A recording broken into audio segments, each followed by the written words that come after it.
Law Minister Anisul Haq is briefing newsmen on banning Jamaat Shibir. We are taking you live there. রাজনৈতিক দল হিসেবে নিষিদ্ধ ঘোষণা করা হবে। এটার একটা আইনি প্রক্রিয়া আছে। সেই আইনি প্রক্রিয়া গত পরশু আমরা শুরু করে দিয়েছিলাম এবং সেই আইনি প্রক্রিয়া শুরু করার মধ্যে এটার কিন্তু এই যে গেজেট নোটিফিকেশন হয় সেটারও কিন্তু একটা কিছু আইনি বাধ্যবাধকতা পূরণ করতে হয়। তো সেই কারণে গতকালকে স্বরাষ্ট্র মন্ত্রণালয় এই আইনি বাধ্যবাধকতা পূরণ করে আজকে সকালে এটা আমার মন্ত্রণালয়ের লেজিসলেটিভ ডিভিশনে পাঠানো হয়েছিল এবং লেজিসলেটিভ ডিভিশনে পাঠানো হওয়ার পরে আমরা এটাকে ভেটিং করে আমরা আবার এটাকে স্বরাষ্ট্র মন্ত্রণালয়ে পাঠিয়ে দিয়েছি।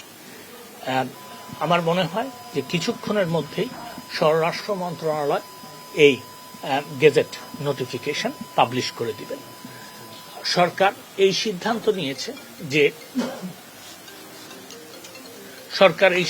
নিয়েছে যে সন্ত্রাস বিরোধী আইনের 18(1) ধারায় জামাত ইসলাম এবং ইসলামী ছাত্র শিবির এবং তার অন্যান্য যে অঙ্গ সংগঠন সেগুলিকে সরকার নিষিদ্ধ ঘোষণা করিল এবং এটা সন্ত্রাস বিরোধী আইনে যে দ্বিতীয় তফসিল আছে সেইখানে সেই নামগুলো সেই তালিকাভুক্ত হবে। তো এটাই হচ্ছে আমাদের সিদ্ধান্ত এবং আপনারা বোধহয় কিছুক্ষণের মধ্যেই এটা স্বরাষ্ট্র মন্ত্রণালয়ের দায়িত্ব। এটা স্বরাষ্ট্র মন্ত্রণালয় আমার মনে হয় কিছুক্ষণের মধ্যেই গেজেট নোটিফিকেশন করবে। দ্বিতীয়ত হচ্ছে যে দেখেন হাইকোর্ট ডিভিশনে একটা মামলা করা হয়েছিল এই 6 জনকে যে ডিবি অফিসে তাদের নিরাপত্তার জন্য নিয়ে যাওয়া হয়েছিল সেইটাকে চ্যালেঞ্জ করে হাইকোর্ট ডিভিশনে একটা মামলা করা হয়েছিল। হাইকোর্ট ডিভিশনে এই মামলাটা চলাকালীন সময় আমি গতকালকে শুনেছি যে একজন বিচারপতি তিনি অসুস্থ হিসেবে ছুটি নিয়েছেন।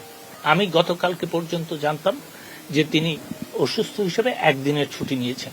আমি গত রাত্রে জানতে পারি যে তিনি আজকেও ছুটিতে আছেন। তার মানে এই যে হাইকোর্ট ডিভিশনে যেই মামলাটা শুনানি হওয়ার কথা সেই মামলাটা আজকেও শুনানি হবে না। তো আজকে যেহেতু শুনানি হবে না, সরকার এবং এটাও সঠিক যে তাদের নিজেদের নিরাপত্তার জন্যই আমাদের কাছে নিরাপত্তা চেয়েছিল এবং সেই ব্যাপারে জিডিও করা আছে। তো সেই ক্ষেত্রে আমরা আজকে তারাও যখন বলছে যে তাদের নিরাপত্তার আর প্রয়োজন নাই,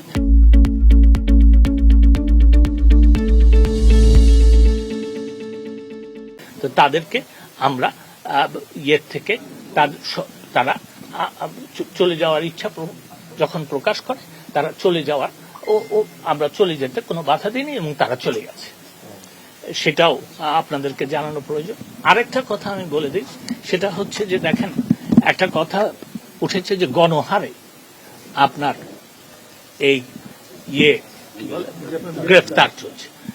আমরা আইন মন্ত্রণালয় এর আন্ডারে কিন্তু প্রসিকিউশন বিচার বিভাগ কিন্তু স্বাধীন।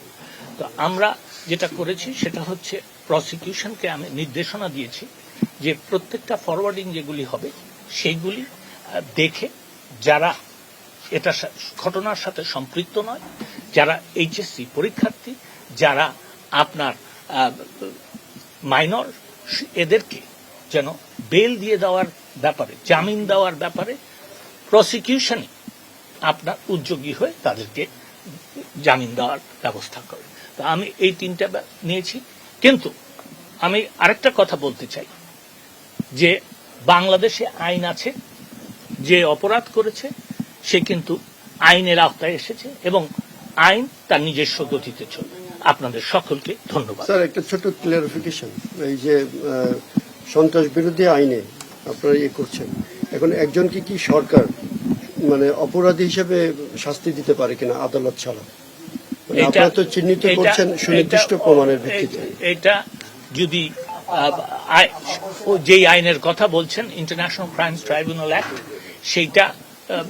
সেইখানেও আমরা সংশোধন করার ব্যবস্থা করেছি এবং এই ব্যান করার পরেও তাকে আপনার সাজা দেওয়া যাবে না এমনটি নয়, কিন্তু কথা হচ্ছে ব্যান যেহেতু হয়ে গেছে, হয়তো ব্যান করার ব্যাপারটা সাজার মধ্যে আর আসবে না। যারা এই সম্পত্তি না এগুলো তো আইনে আছে, সেগুলির ব্যবস্থা হবে, এটা আইনে আছে, উনি তো বললেনই এবং সঠিক। স্যার এখন দল হিসাবে আপনারা, আমি একটা কথা বলি, আমার কাছ থেকে স্পেকুলেটিভ আনসার আপনারা পাবেন না, আমার কাছে রিয়েলিস্টিক আনসার পাবেন। জি বলেন। স্যার যে একটা দল হিসাবে তো আপনারা ব্যান করতে যাচ্ছেন বা করেছেন, এই দলের যারা সদস্য, কতজন সদস্য আপনারা জানেন কিনা, বা এই সদস্যদের এখন কি হবে? তারা কি ফৌজদারি আইনে অপরাধী হিসাবে গণ্য হবে নাকি কি হিসাবে হবে? এই দলের আন্ডারে তারা রাজনীতি করতে পারবে না, এবং তারা যদি দেখেন, আবারও আমি বলছি, বাংলাদেশে আইন আছে, তারা যদি বাংলাদেশের কোনো আইনে অপরাধ করে থাকে অবশ্যই তাদের বিচার হবে। কিন্তু এটা যদি আপনারা বলেন গণহারে জামাতে ইসলামের যারা নতুন কর্মী, যারা 1971 পরে জন্ম নিয়েছে, কিন্তু তাদেরকে বিচার করা হবে, আমি এরকম গণহারে বিচার করা হবে না। কি বলেন?